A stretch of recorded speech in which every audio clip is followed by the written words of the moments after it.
Hey, good people, welcome. Thank you for joining another BBE Live. I'm Lynn, your trusty admin. This evening, we are talking to a wonderful brother by the name of Jason who is doing business abroad, and we want him to tell his story. We want him to enlighten you on, some of the, all the glories about doing business abroad. Okay, Jason is in Korea, and he owns a T-shirt making printing company, and he's been doing it for quite some time. And so I wanted to have him on and share his story, share his brand with you guys, and of course let you guys know, some tips on if you want to start businesses abroad, what how to do it. So that is the reason why this platform exists. Here he is. This platform exists in order for us to share everything about entrepreneurship. Okay, so share this out, let everybody know we're here, we're live. Jason, his y'all clap for Jason, clap for Jason. Here he comes. Come on, brother, come on. Make sure you guys share this out because we're going to be dishing out some really good information today. Hey, Jason, welcome. Hi. Sorry, little technical difficulties. No problem at all. No problem. Well, thank you for joining. Thank you. We are live on IG, Instagram, for those that may not know. Wanted to just let people know, Jason, can you just say the name of your company that you are joining us today? So, because I don't want to butcher it. Hey, how's it going, everyone? I'm Jason. I'm over in South Korea, and the small business that I currently run is Songtong Mugs. It's located outside of Osan Air Force Base. I was over here in South Korea in the Songtong Entertainment District. So that's what we're going to be the main project. Okay. All right. So tell us, okay, so how did you end up being in Korea starting a business? Like what motivated you to, one, be in Korea, and two, starting a business in Korea? That takes guts, right? So cheers to you. Thank you. So my day job is Air Force. I'm in the United States Air Force over here. I work in construction management as a construction inspector, flight corps, subcontractor, and officer representative. And I've been in Korea since 2013. Yeah, before this base, I was another base down south for 3 years, and then I moved up here. And before this business, I was doing a different business, but it was this one because one example, military people are stay buying stuff like shirts, like stuff with their unit, their squadron logo on it.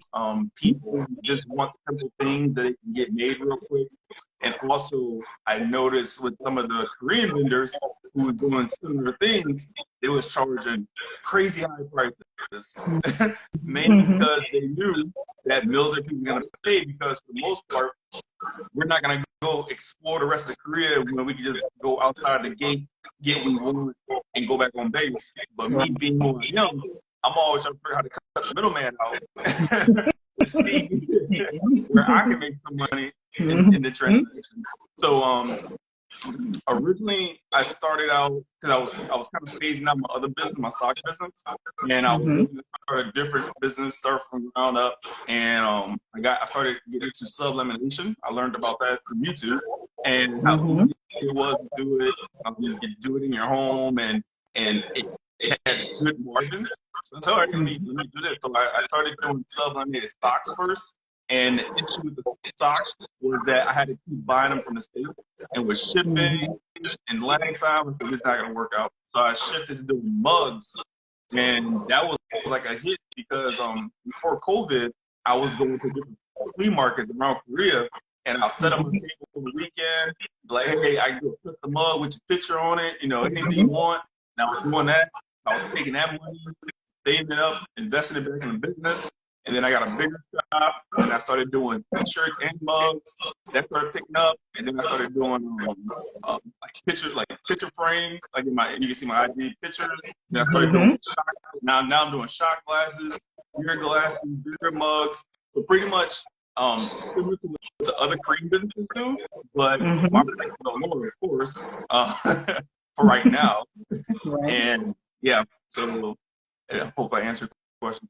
Okay, yes, absolutely, absolutely. So this is kind of an extension of what you've done, or this is a phase of what you started, right? So you Yeah. pivoted basically. You pivoted from doing socks to okay, excellent, excellent. So did you find when you're opening up a business here, you have to get an LLC, EIN, and get all those things in place for the structure of your business. Is that the same concept? Do you have to do some of the same things there, or how does that work? So Korea has similar things, and so I spoke to a Korean person to help me research, because at first what I was gonna do, because I don't have like a normal visa because I'm here underneath the military, I couldn't register in my own name. So I spoke to a Korean person and asked them, can they help me out? And they did some research, and they said if you're not gonna be for a certain amount, you would be like kind of like a sole proprietor type of deal, like how we have to say. All right, and they said, so I kind of like that, because I've seen in the past people do register businesses in other people's names, like people married or just a friend, and things go south. The foreigner gets kicked out the business because they never had legal grounds on it anyways, because they registered somebody else's name, and that does commonly happen here. So with me, I didn't trust that. I read, look, I'm gonna go this other route where I pretty much operate as a sole proprietor for right now. Slowly build my name up, build the brand up, and then once I get the visa that I want, and I can register my name, then I'll go that route. Now there are some limit facts with doing it this way I'm doing. The main limit fact is you can't open up a business account in a Korean bank. Same thing like in the States. You got an LLC, you can do all so pretty much you can separate everything from yourself. So similar. So I can't open up a business account, so I have to use my personal Korean checking account. I can't get like internet for my shop because it's not a registered business. So I got like a little Wi-Fi puck. Okay. Being creative. Yeah. So with my suppliers, they won't open up business accounts for me, but I still do business with them. Right. Okay. I can still do business. It's just that I don't have all the benefits that a licensed business would get, because I'm operating pretty much as a sole proprietor. Which for me, I'm okay with that. Like I said, I'm building up my name, I'm building up my processes and my practices. I spoke to a lady who works in a bank about, well, you can't get financing yet because you don't have no business credit yet because of that. So there's pros and cons to it, and because I have a day job, I can wait a long time. It's different from one who's solely or depending on their business. They can't do that. Right. Exactly. So do you plan on, we don't know what the future holds, but do you plan on staying there? Is that something, let's say for, next year down the line, your business is employing, 25 plus people, and, you have, a manufacturing plant, and, your business has grown. Do you think you would stay there, or how would you do that? Or would you come back and forth, or how would you structure that? So the plan is to stay in Korea. The thing a lot of people don't realize, just the area that I'm currently in, between Ulsan Air Base and the Army base Camp Humphrey, between those two bases within the same area, essentially that's the second. Or even the future, that's gonna be the second largest population of Americans outside of the U.S. after the KMT area in Germany. Korea is a very strategic location for American interests. So with that, there's a lot of money being spent in this area. On top of that, Samsung invested in building a brand new city right next to the base. So because they built a new semiconductor factory, which is bringing a lot more foreigners to the area as well. Pyeongtaek is a huge foreign hub, and a lot of times, a lot of my customers are foreigners, and so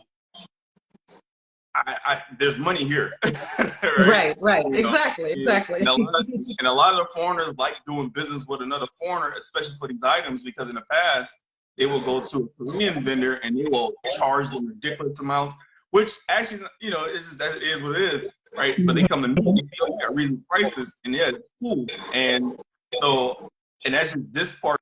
This is just business. Korea has opportunity. There's no reason to leave when you see the opportunity. And as Black people, we wish we knew that opportunity was there so we can jump on it. So I'm not gonna leave if I know there's opportunity to make money here. Right. Absolutely. Okay, well, that's beautiful. Tell me for your business, do you project, what is your 10-year plan? Do you have a 10-year plan? I mean, I'm sure you do, but what is your 10-year plan for your business? So for this business, the plan is to create so Korea is known for franchise. And because typically in Asian countries, in particular Korea, people like already made systems. Like everything's already planned out, everything's already thought out. So the plan is to make some mugs, kind of like a Mary Kay type of system where the hub, you create these little salesman packages. They go out, they get orders, and we make them up. We make the products for them. They put their prices on top of it, like that.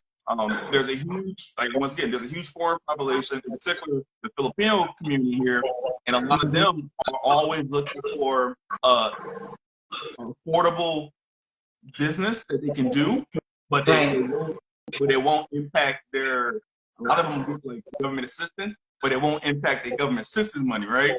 So they want like a little, hey, I come to your house, we have like a little party, y'all place y'all orders, I collect them, I go holler at Jason, he makes my stuff, I give him his cut, this, that. So the plan is to create Songto mugs to be pretty much like a little franchise type of model. Okay. Beautiful. Now, how do the people there treat you? How do the locals treat you? You know, is it different? Like, do you have any experiences that you can talk about? I mean, how do they treat you as a Black man in Korea and a Black business owner in Korea? So I've been here since 2013. Okay. Everything you see about K-drama, dump that. That's not real. Okay. I'm here to kill all the K-drama fans' hopes and dreams. That is not reality. I'm gonna say this like this now. I have a few experiences. One experience when I was stationed down in Gunsan, it's like 2.5 hours south of Osan Air Base. I was in the city walking. I was actually coming from jiu-jitsu practice, and this older Korean gentleman, he stopped me on the sidewalk. He said, "What Black are you?" I knew where it was leading to, right? And I said, I'm from America, Black America. He said, "Okay, that's the good one." So, oh wow. So I learned that they rank us.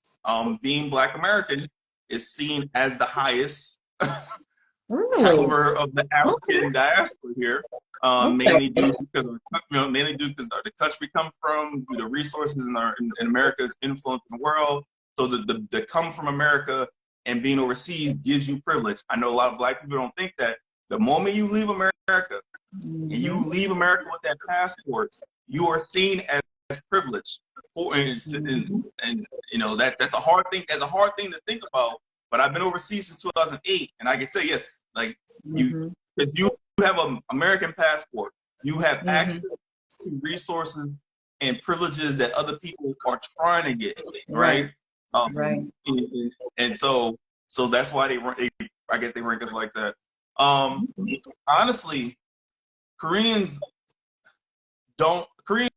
respect people who are trying to build stuff. So when they see me as a Black man trying to build a business, they like, oh, okay, You're not out here trying to. You're not being an F boy. Right. Okay. Okay. You being serious.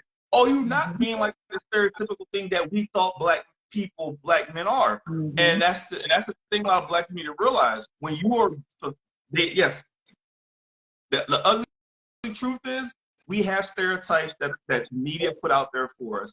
And when you do those stereotypes, mm-hmm. you just reinforce in the head. See, I guess the media was right. So when you're doing things like I'm doing that they don't see in the media, they don't see those stereotypes. Wait a minute, this black man is starting a business instead of going hang out in the bars.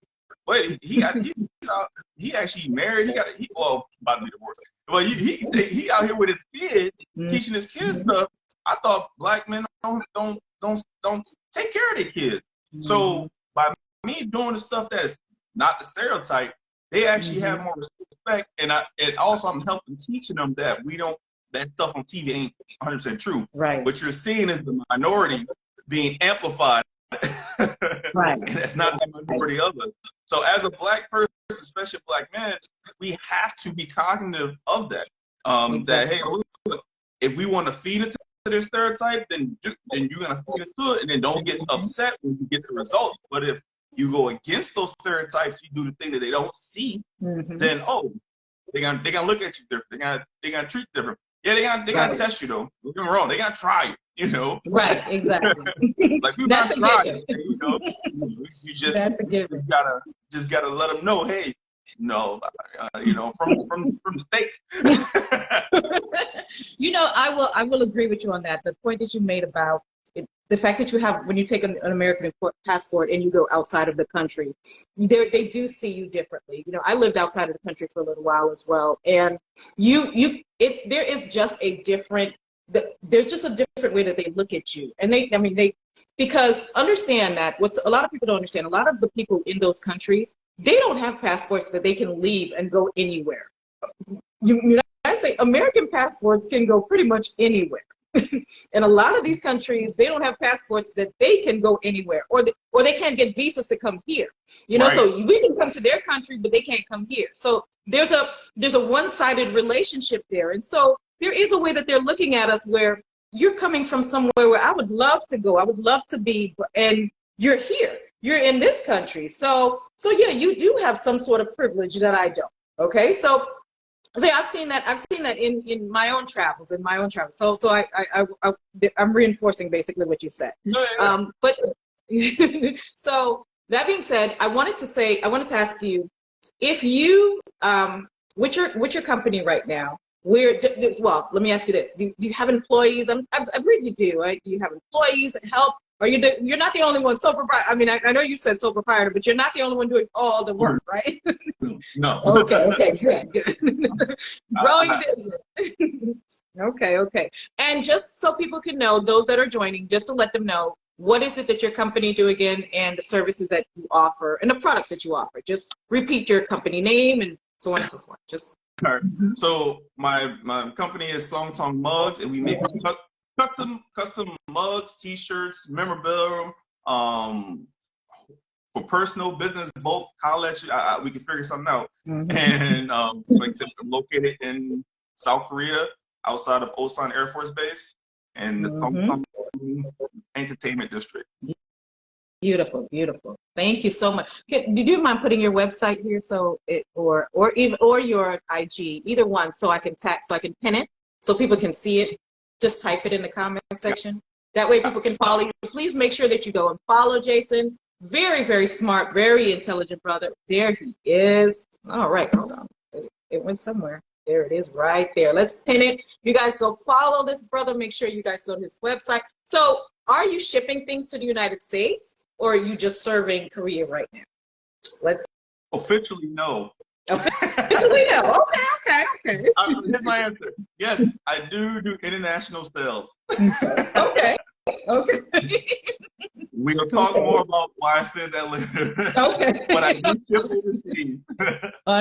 Understood. But make sure that even if they're not in the United States, because our followers are from all over the world, so we should. Oh, I should Oh, follow you should you. follow. Okay, Yeah, okay, yeah, great, yeah. great. Okay, so make sure you guys visit the website. Make sure you guys follow this brother. Make sure you guys, just understand his story. I mean, this is a young black man who is doing the work outside of the U.S. I know we talk about, hey, starting black businesses here. This brother said, bump that. I'm going to Korea and do this. Okay, so that is bold. that is a challenge in itself. And you see, the brother's telling you that he found a workaround and he's making it work. So here is to perseverance, here is to creativity, and here's to a black man saying, you know what, I got this. I got this, and I'm going to do it in Korea. Right, Jason? No, it's important. Yes, yes, absolutely. Would you expand? Would you expand to other countries, other places like China, for instance? So, China, no. Okay. No, China, no. Okay. Japan is on my list. Okay. Maybe Thailand. And the reason why is so the way I look at things is like in a strategic manner. South Korea is probably one of the best geographic locations in the Indo-Pacific, with it being kind of like in the middle of everything. And it's first of all, Korea in itself is so easy to get around with public transportation. Like the furthest point everywhere is like 4.5 hours. Great, they have great Wi-Fi. My idea is to make South Korea my hub for operations in the Pacific, and then expand out to the other Asian areas. Mainly first figure out where there is more where the American population and military installations first, because as you guaranteed to make money. Essentially, not guaranteed, but you have a higher chance of making money in those areas because they want to spend money with other Americans if possible. So, yeah, I do plan to expand and focusing on the Pacific, mainly because America's focus is in the Pacific region. So I like to, and I tell people, I say, look at where America focus is and figure out how to get in on the money streams. Because wherever our focus is at, that's where money's going to go. That's where favorable agreements going to happen at that we could probably benefit from. And with them improving trade deals between our country and their country, those are valuable opportunities for black people too. Hey, look, let me go set up over here in Korea. Let me go open up a sock factory. And you over here in the States, you order the socks from me because over here I can get it made lower price. Now you're paying me, and then with that money, I can use that to invest in hiring black people here, or also invest in other black businesses. And I say that it's because that's what everyone else does. Right. Absolutely. All right. So now you started to see more black people, I guess, other than the military community, start to travel more, and the teacher community travel more. We need to start having our own actual little black Wall Streets overseas as well, because what it does is we can now commit trade with black people in different countries. Because hey, you in America, you got this over here, but in this country, I sell this product that you can buy from me at a lower price, and you can make a profit in America. That's how I see it, and that's how a lot of us are looking at it. If we don't focus on getting on the international level like that, we will be reaching that wealth gap between us. America, you got to look at it. Everyone else sees America as a money grab. Right. We need to start seeing it like, hey, look, I got this passport. If I go to another country or I get money from America, go to another country, case in point, that's what the Chinese do and done in the past. They left their country because they was getting money to go to other countries, build up infrastructure, so now they can control the trade on both continents versus just sending the money over there and there's no Chinese person over there to take it and control it. That's how we have to be. That's what makes China a threat for a lot of countries is because they do that. Economic-wise. So that's why I do want to expand, but that's overall my big vision is to try to establish a nice little black Wall Street here, and then go out and look for opportunities in the States for the black people. Say, look, I can sell you this product for this price, and that way we're keeping the dollars amongst each other locally and internationally. That makes sense. Exactly. That is a great plan and a great strategy. And we all need liaisons outside of the United States, because the other thing that happens is if we're importing stuff, or if we're buying stuff out from outside of the U.S. and we're bringing it in to sell in the U.S., we're paying a premium. We're already paying a premium, because not only is the quantities low, but they're seeing us as a money as a money cash, like as a money grab. So we're paying a premium on whatever we're ordering from wherever, and we're bringing it in. And then on top of that, we have to, of course, mark it up to be able to make a profit off of it. So that's where that's where a lot of Black businesses, kind of take a hit, because the Black consumer is looking and saying, okay, well, I can go get this from, your competitor for less. But because you're charging me more for this, I can go get it for $1 less, or $1 or $2 cheaper. But they're not knowing that, the Black business owner is already paying a premium the moment they purchase the item. And that's why it's a lot more expensive, so go ahead. I can tell you the story on how I know it's stacked not just against us, just in general. A few years back, I used to spend a lot of time in Seoul. It's like an hour north base. I used to spend a lot of time in Seoul talking to other Korean entrepreneurs. And one told me this. She was selling beauty products. She was selling beauty products here. So she was selling Korean beauty products to Americans on Amazon, right? And she so kindly shared with me that the Korean government gives money to Korean business owners to go set up logistics centers in America, controlled by Koreans. So she's able to ship her product from Korea, taking advantage of the free trade agreement between Korea and America. So she doesn't pay the import taxes because of that trade agreement. She's shipping her products from Korea to these Korean-owned and operated logistics centers in the States. And so she's probably paying a lower logistics fee compared to people using Amazon FBA, because the Korean government was subsidizing the centers. So then she's going to sell her product in America on a logistics system subsidized and funded by the Korean government. That's the same thing that happened with the hair industry in the past, when the Koreans in America lobbied Korean politicians here in Korea to not allow non-Koreans to purchase hair products from Korea. They wanted to lock the thing. So when you say we pay a premium, yeah, we do. We don't see that other countries have those advantages over us, and that's why I say it's important that we have Black people in other countries, feet on the ground, establishing these, like you said, these little hubs and these centers, making connections, so we can at least alleviate a lot of that premium that we have to pay. We need to start taking advantage of these free trade agreements that we have, because like I just told you an example, they are definitely taking advantage of it. So that's why I'm staying overseas, and that's why I'm staying in Korea. Why? Because I see the bigger picture, and honestly, I think the only way for us to close that wealth gap is for us to start focusing internationally and building these trade lines. Because if you look at, take the point once again, you look at Korea after the Korean War. Korea was broke. It was poor. When they doing and science, technology, and international trade, they're not one of the wealthiest countries in the world. So if they was able to do that, the Black community look at it the same way. We need to start looking internationally, find a product or something that we can create and dominate, and then we can close that wealth gap.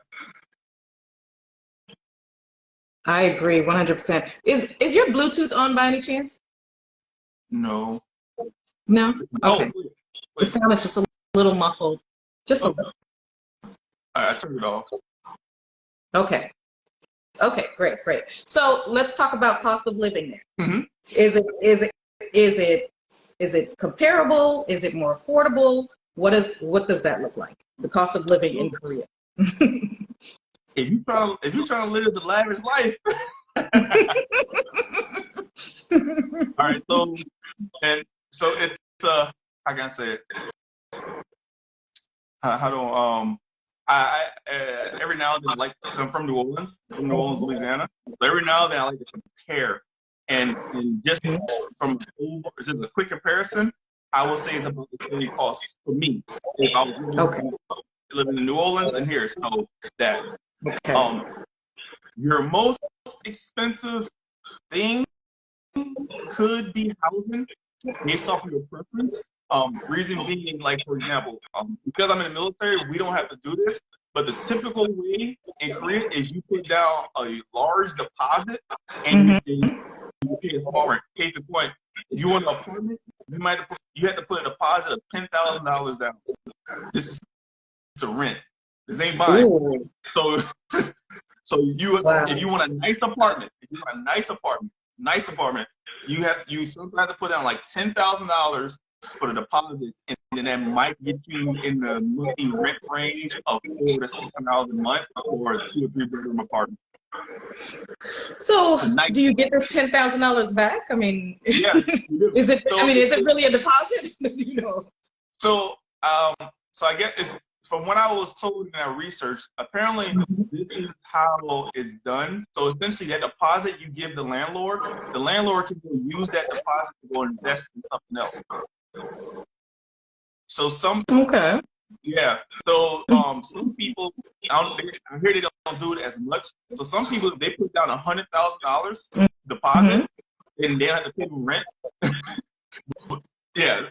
So you gave the landlord $100,000, so you don't have to pay no rent, but the landlord can now take that $100,000 and go invest it into another business, and this and that. And when it comes time to you to leave, the landlord will come with that money. So they offer insurance. There's insurance out there you can pay just in case your landlord can't pay your deposit back, and stuff like that. Now, so it just depends. Now they got some places where you can put like $1,000 down, but it's not even. Wow. Okay. All right. Well, the other thing is that I wanted to ask you. So, if you had to give like a pro and a con, right? What is a pro of being a business owner there, and a con of being a business owner? So, if you had one of each to give to. Or even if it's just being a foreign business owner or doing business abroad. It doesn't necessarily have to be specifically the career. So what's a pro and what's a con for owning a business abroad? The con is that there's not much resources really available for foreigners. And when there is resources available for foreigners, it is controlled a lot by the Koreans. All right. Okay. Versus them going to America and getting resources, and there's no stipulation of you need to have American. They don't have those stipulations. But here, that is the biggest con that I see. And if you do take resources like that from them, then you have to give them. A lot of times, it comes with strings attached. So that's why. Right. Just to be like, I'll get out the mud. Okay. And so I have a good example. Once again, back in in the COVID days, when I used to hang out at the startup community in Seoul, it was a big community. A lot of the funding, a lot of times, they were just giving young Koreans $100,000. It may fail, whatever. But then it was like, well, you need to have a foreigner on your team or whatever, stuff like that. But it was, at first they was getting, non-Korean foreigners, but then they realized, wait, if we get us a Korean American, technically that's still a foreigner. Right. So even with these resources, so it becomes very difficult unless you're friends in the loop and whatnot with them, right? They will see you as competition, all right? I used to tell people, do not go to startup, a lot of these startup competitions. And a Korean friend of mine told me, he said, hey, be careful. He said, they create those competitions, so they copy your idea. And, right? So it is very apparent you do not have home field advantage here. Right. It's very apparent here that if they're giving you resources, don't think they're gonna give you resources that's gonna enable you to outdo them. That is foolish. That's foolish. All right. So that's the biggest con. Now the pro is that kind of what I just said kind of can play in your favor is that if they see you, they know you're a foreigner here. A lot of times they know that they may not have the resources, so they start underestimating you. They start not seeing you as a threat, which can be a pro. Whereas they're not worried too much about you because they don't see you as no threat, right? So and if you study strategy, that's what you want anyways. You don't want to be seen as a threat because when you're seen as a threat, then they're gonna clear you out. Right. Exactly. When you on their turf, right?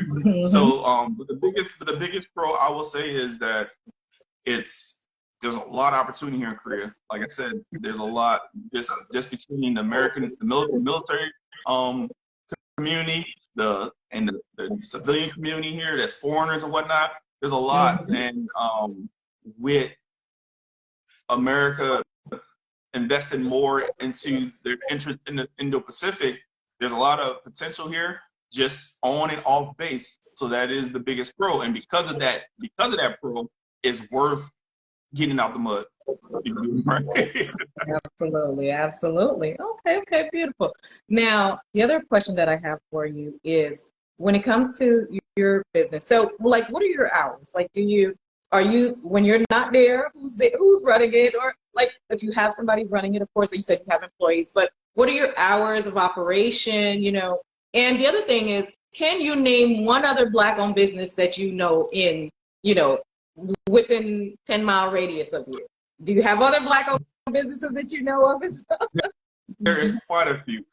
So during the week, once I started taking full parental control, I guess you could say, of my daughter, I kind of tapered my hours. So during the week, the store isn't open, but you can send me a message on Instagram, Facebook, or we use Kakao Messenger over here. Saturday, like in a few hours, we're gonna go open up the shop and just sit there and wait for a little bit. Tomorrow I'm not opening because I have to do a training event on base for a week, so I won't be open tomorrow. But yeah. But other than that, a lot of times people reach me through online anyways, which I prefer anyways. So I can talk to you while I'm at work and whatnot. Right. Now, talk about Black. What you want? You want Black Americans? You want Ghanaians? You want the whole African diaspora? Well, Black Americans. Let's talk about African Americans that are there within a 10-mile radius. We'll start with the tech company first. So there's a food delivery app here called Shuttle. You can look. It's on Google and Apple. It's called Shuttle Delivery. It's a yellow icon. Let me see if I can tag them real quick too. So you can. I'm gonna try to tag everyone I talk. I'm gonna tag y'all. Let's go. And this just reinforces why I don't want to leave Korea. So I just tagged the first one I'm gonna talk about. So Shuttle is a food delivery app that is largely foreigner friendly because it's in English. You can use your Korean checking account, you can use your PayPal, you can use your American checking card. I can order food on this app, easy. Wow. And food delivery apps are very popular here in Korea, especially due to when COVID happened. It became more popular, and as America, especially the military, we couldn't do certain things because COVID restrictions on us is a lot more stringent. So Shuttle became our main guy. Right. Everything, right? And one of the owners is a black man. His name Jason. And he's from New Orleans as well. Okay. So and Shuttle actually started out as two separate foreign-owned food delivery apps out of the Itaewon area in Seoul. And instead of them fighting with each other, they came together because, like I said earlier, they was like, look, because I interviewed him years back. He said it made no sense for us two foreign delivery companies to fight when we got these Korean companies trying to come for our necks. So instead, they combined their resources and they became a lot stronger because of it, right? Like I said earlier, if you have a business that can compete against a Korean business, they will come to you. Right. Right. They ain't playing with no foreigners like that. Oh, whoa, babe, you coming into my money now. All right. Right. So Right. it's subtle. And then there's another food delivery app that's owned by another brother. It's called Fat Albert. I can find it. Oh, there's a lot. It's surprising that people don't know, but yeah, I can't find theirs. So Fat Albert is another food delivery app that's Black owned as well. Okay. Then we have. It was a wing shop here, but he was prior airport guy, but he had to leave because his wife was military, so she had a PCS, so he had to close that down and left. And then if you go over to by the Humphreys area, which is like 30 minutes away from where I'm at, they got this one sister called Jessica Fry. She owns a diner, JJ Diner. She owns a lounge. They sell food and drinks, JJ Lounge. She even own a hair shop, Honey Hair. She started her own. She's like Madam TJ Walk over there. Wow. Okay. So there's definitely enough Black-owned businesses for you to support and network with. Definitely. And it's cheaper than sold. I keep trying to tell people, every time someone hit me up, oh man, you're gonna be so broke. I can go visit Seoul. I get on the train, catch a bus, or I drive up there in my car, go spend a little time in Seoul, and I come my behind back down here where my money go further in this area. Right. You know, but I tell Black, because I say Seoul for the Koreans. They ain't about to get that up. They're not gonna make it easy for you, you know. So down here where I'm at is a little more affordable. There's a lot more foreigners. Like this is like an international area. You got Black Americans, you got Africans, you got Filipinos, Thai, Russians, Turkish, all kind of people in this area. You know, and you can have a melting pot. Oh yeah, exactly. So yeah, it's a nice community. Beautiful, beautiful. And so, okay, so you're definitely considering, if you know, as your business will grow, you will consider staying longer. You're definitely going to expand, okay? And of course, you want to your goal is to grow as a business owner. Of course, you want to scale it and you want to grow, right? Yeah. And of course, hire more people, hire more Black people, right? Yeah. And as well as circulate those dollars somehow into the U.S. with, you know, importing your items here, or helping other business owners get items here that they can also purchase and sell or resell, right? Yes. See the plan? You guys hear the plan? Do you guys hear how this brother, with his efforts, will in turn, that just what we just talked about, can help another 100 to 1,000 Black people? Did you just hear that? Like, it's literally that easy to have that effect on our community, our economy. Just one action of starting a business outside of the U.S. Do you guys think how great that is? And then with that, so there's like these economic free zones is what they call them. So there's one actually nearby in the Pyeongtaek area. So if you invest, I think you got to invest like $100,000 into that area. If you invest $100,000 into that area, a lot of people there open up like warehouses. You can then import products that are tax exempt up to, I think, almost 100% or a percentage from different countries. So right there, and that's what I want to do, right? Where, okay, cool. I also want to open a sock factory as well and sell, but export socks. But eventually, I want to set up something in that economic zone where I can take advantage of that tax exemption for a while. And then the goal would be to go reach out to Black people in the States. Hey, what products y'all sell that I can import here, and then I can sell it within Korea on the different delivery apps they have. Right. So, right, it goes back to what I'm saying. We have to first, like, so-and-so mugs right now is just my little mini base right now. Like, I have a presence. That's how I'm looking at it. Right now, I just have my presence. You know I'm here. And absolutely. The Koreans around me, they notice. They like, you keep expanding and you keep taking up shop. They tell me all the time, you trying to take up all the buildings? I say, if I can, You know, Right. so, so they see me, and that's what, and like right now, I'm not making much money, which is not right now. That's not the goal. The goal is to establish a presence because they're also trying to empower young Koreans as well. Right. All due respect, I got you. However, I'm trying to establish my own little command center here, so down the road I have a place to operate from that's going to help other Black people. And that's the biggest thing is to try to get the money to invest in that import warehouse where I can then reach out to Black people in the States. Hey, you make hair products? All right, let's import that in. You do toothpaste? Hey, let's import that in.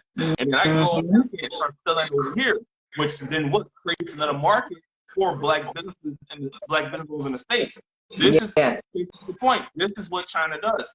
This is what why other countries do. I'm about to drop keyword. This is what Trump was talking about. You know, he wasn't an elegant speaker, Right? but this is how you got to think about it. Case in point with Akon, when Akon wanted to figure out how to get electricity into Africa, right? Nobody offered that brother no money or nothing, right? China, he said China at the time had a surplus of solar energy materials sitting in warehouses that was originally intended to go into the American market. But whatever happened with like the laws or whatever, China was like, oh, we ain't making America. They tripped. So they just let it sit there. But then Akon heard about that, and he went to China, and China said, hey, look, we're going to give you a line of credit, right? Yeah, but a line of credit to spend money with who? Chinese companies. Surplus of materials that was made, right? So when we look at business, especially when we look at business of other countries, you have to see what their government is focusing on, what their government is subsidizing. Because if you're entering a market that's subsidized by a government, you're going to have a hard time winning in that. Because your competitor has an advantage over you, the government. Right. So us as Black people, and as one of the projects I want to work on, like that book, is to do research on which industry will probably be most profitable for us to get into with the least variant of entries, right?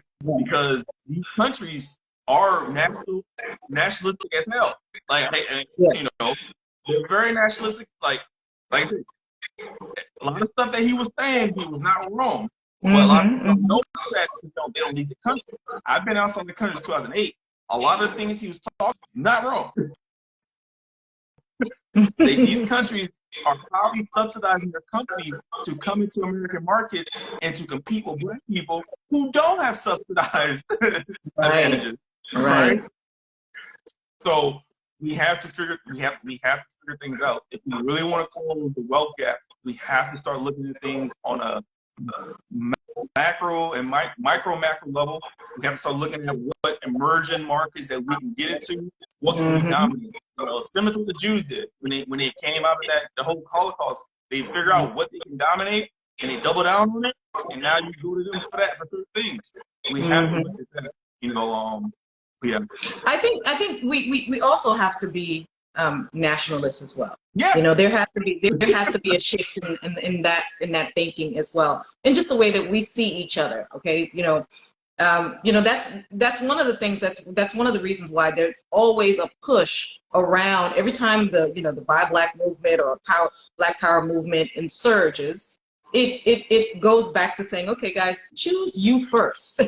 Choose you first. Okay, think about you first, because that's how you build a cohesive working community that networks, that supports each other, that builds with each other, and that builds something more stronger than just ideology, stronger than just just thoughts, stronger than just, oh, you know what, I'm part of this organization. Something that's a little bit more substantial. You know, when you have that ideology, then it's easy for you to group together all your resources or majority of your resources to build something that is more sustainable for the future. And I think that's where a lot of it for us, and even and it's not just and it's not just African Americans. I think just Africans, period, all over the diaspora just need to get a grip on that. Okay, you know, I think they all just need to get a grip on that. You know, so that's where, you know, that's a problem for a lot of us. We've bought into individualism and totally left the idea of, okay, this is my tribe, this is my troop. I am part of this group right here. You know, and so I will have to beg the difference. Since I've been here, the Africans, like the Cameroonians, the Ghanaians, the Nigerians, they click tight. Do that? Oh, okay. Maybe just there. They like, hey, they didn't show me like, you African Americans, you black people from America. I'm like, oh, okay. You black people. They let you know. No. They let you know. Oh no. You from America, black. I'm from Cameroonian. Oh, I'm Ghanaian. I'm this and that. They hold tight, but the difference is though, they let you know who their main loyalty lies with, but they still willing to do business with you, but they let you know. And that's where we have to be, where, hey, look, I'm pro-Black American first, and if this deal does not benefit me or my people as a whole, I can't rock with you. You know? Right. And I said, I'm gonna say, us Black Americans, we've been brainwashed into thinking, being nationalistic and us first is wrong. But at the same time, look who your competitors are. They're doing exactly what they're telling you is wrong. Right. Because in the art of war, you divide and what you conquer. I can't beat you if you all are united. I can't beat you like that. But I can damn sure work them cracks if you all are separated and this and that. We can be together and be different. There's nothing wrong with it. Absolutely. We can be together and still be different. Absolutely. Nothing wrong with that. And they respect you more too. They realize, oh, okay. It's like this. I tell people all the time. The way we are competitive in sports, the way we are competitive in rap battles, we need to take that same type of energy into business. And the funny thing is, they know we are competitive. That's why they teach us not to do that. Because if we did that, if we took the same energy in business, they'd be worried. Would be a force to reckon with. if we protect our economic base like we protect our basketball court in our hood, just imagine. Absolutely. Don't come on my court, dunking on me on my court, but you come take our money to us too. That's cool. That's cool. And so that's very important for us to, as a community, to really, and in our defense, we have very much, there's a lot of instances and there's a lot of, times that we've been able to gather together around some sort of, some sort of idea, right? But I think I think one of my concerns is just that it's not sustainable. It doesn't seem to last very long. We'll be all united for today or in tomorrow, and then by Monday we forgot what we're uniting about. So I think that's because we're getting distracted again. Something else comes in thrown at us. So and here's my my theory on that. Mm-hmm. So for being overseas, I've been to 7 different countries, on Asia and Europe, and a lot of times the reason why we get distracted is because we don't have a culture that reinforces it. That's the issue. When you have a culture, and I'm not talking about rap culture, I'm not talking about they have a culture that engulfs finances, education. They control their own food. We are so accustomed to just, teach my child. And then we expect them to teach our child in a manner that's going to benefit our community. That's not it. We need to get to the point where if we want to keep a sustainable idea, we need to start taking ownership in institutions like even if you do to the school, because it's like the Jews and Chinese and their but they also have after school programs that's controlled by who? Chinese or Jews that reinforce their culture and value. So even we just start with that. No, not trying to make money off of this. We're trying to instill a different type of culture. We volunteers and this and that. Boom. They create their own museums. They don't have to be big. The point is, like you said, we're just trying to put little seeds out there so they can see, oh, wait a minute. As we don't have the stuff in place to reinforce the idea in an organic and sustainable way. Because you're right, we do come together. We fight like Bitcoin. We peak. Right? Right. We get pumped. We get pumped. And all of a sudden, we start to fizzle down. Right? Because we don't have a sustainable thing holding us. And that's what it is. And that's what I have seen is that their culture reinforces these ideas. And we need to start doing it. Like me not making money, a lot of money right now is okay because I know a long-term vision is to start creating like small institutions where they be like, oh, that's a black little museum. You know, it won't be big, but they can go in there and they can see, Right. You know, because that's what they do. If you look at it, just go travel little Chinatowns, go travel little Italy's. It may not be big, but the impact it has is huge. Yeah. Yeah. You know, and we need to get out that mindset thinking that we need to start big because we don't. We just need to start. Just need to start.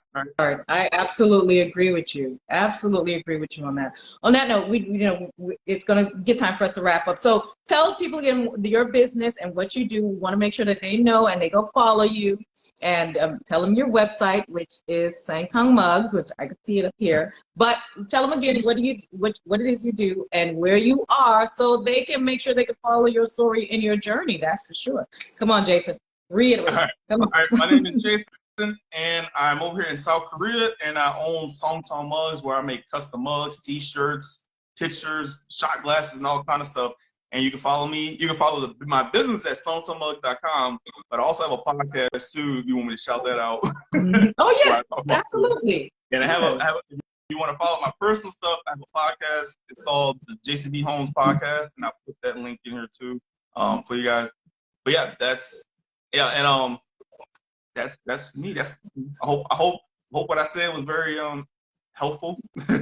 Oh, absolutely, absolutely. I mean, we want experiences from entrepreneurs from all over, you know, and in every industry as well, because this helps. You know, this helps. Somebody listening to this was able to hear, okay, you know what? If I want to start a business in another country, you know, some of the things that I may encounter. I'm gonna pin that one as well, so people can see that one as well, so they can follow you. So what they're going to encounter and how they can, get through some of the hurdles and some of the pros and the cons of doing it. So this is important. This is important for all of us as a community. And as we grow, as we continue to expand, as we continue to build on this whole economic movement, because we're not stopping, we're not ending, we're not going anywhere, we are going to continue to grow, pivot, and scale, buying Black and, economics. We're going to continue doing that. And as business owners, we're going to build businesses that can last 100 years from now. Right, Jason? Yes. That's what we're going to do. And I have one more thing before we go. Okay, sure. Go ahead. If you're looking to build a business overseas, look to not just build a business, but look to build a foundation. Look to be a leader and an example in the area, in your community that you're building this business at. And that's going to help pull us into 100 years, because we're not just trying to build a business, we're trying to build little Black economic overseas bases, essentially, Right. We can then link all that together to help fuel a global Black economy. Absolutely. Absolutely. It's called nation building. Yep. Right? It's nation building. That's what we're doing. That's what we're doing here, guys. We're nation building. We're connecting with entrepreneurs from all over the world, and we're talking about everything that has to do with entrepreneurship and